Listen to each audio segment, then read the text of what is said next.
Week 2. Day 13. The Eucharist and the Saints.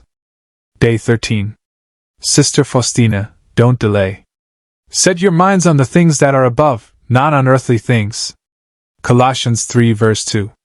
Helena Kowalska was a 19-year-old Polish girl with a broken heart.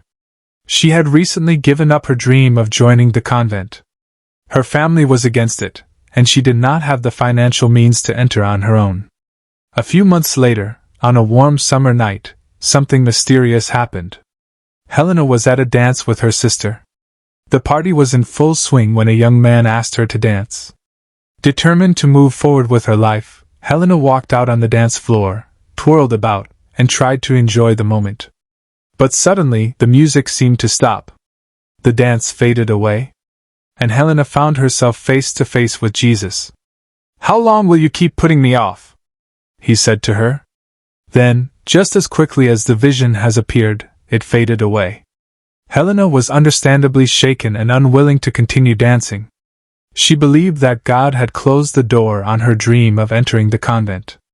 But now, with this direct message from Jesus, her assumption was proven wrong. Even though every possible obstacle seemed to be in her way, she left home and found a convent willing to open its doors to her. It was there that Helena became known as Sister Maria Faustina. Before too long, Jesus appeared to Faustina again and again, to share just one message: mercy.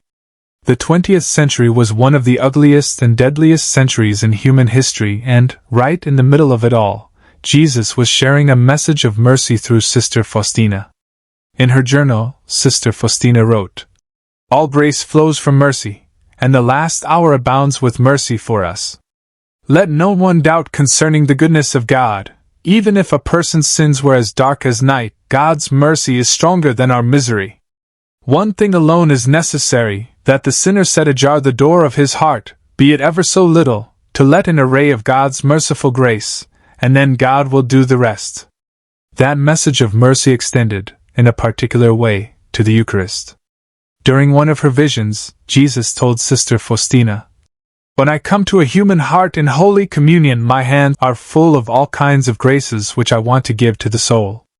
But souls do not even pay attention to me. They leave me to myself and busy themselves with other things. Oh, how sad I am that souls do not recognize love. They treat me as a dead object. A dead object. A piece of bread. A cup of wine. Dead. When Jesus walked the earth, he made it clear that reception of his body and blood was not a symbolic ritual, but that in the Eucharist we indeed receive the real and true presence of God. He reasserted this truth to Sister Faustina. He is alive, not dead. The bread is not bread, but the very life of God, sent to you out of love and mercy." In her epic writings about divine mercy, Sister Faustina wrote, "You wanted to stay with us, and so you left us yourself in the sacrament of the altar, and you opened wide your mercy to us. You opened possession, the blood and water that gushed forth from your heart. He wanted to stay with us. Think about that. He wanted to stay with us. He wanted to be here with you. By consecrating yourself to the Eucharist, you are becoming an agent of mercy. Beautiful, courageous, loving, transformative, never-ending mercy. Trust. Surrender. Believe. Receive. Lesson. Stop putting God off. Surrender to what He is calling you to do completely and without delay. Virtue of the day. Mercy. The virtue of mercy in his great Summa Theologiae as compassion in our hearts for another person's misery, a compassion which drives us to do what we can to help him.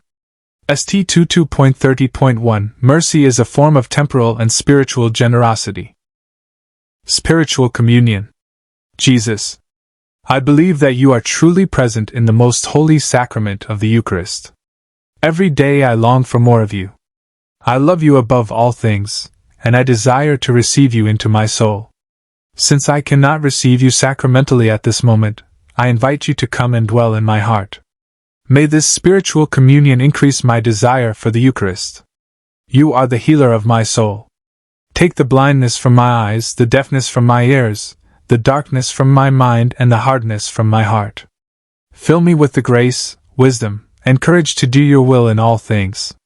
My Lord and my God, draw me close to you, nearer than ever before. Amen.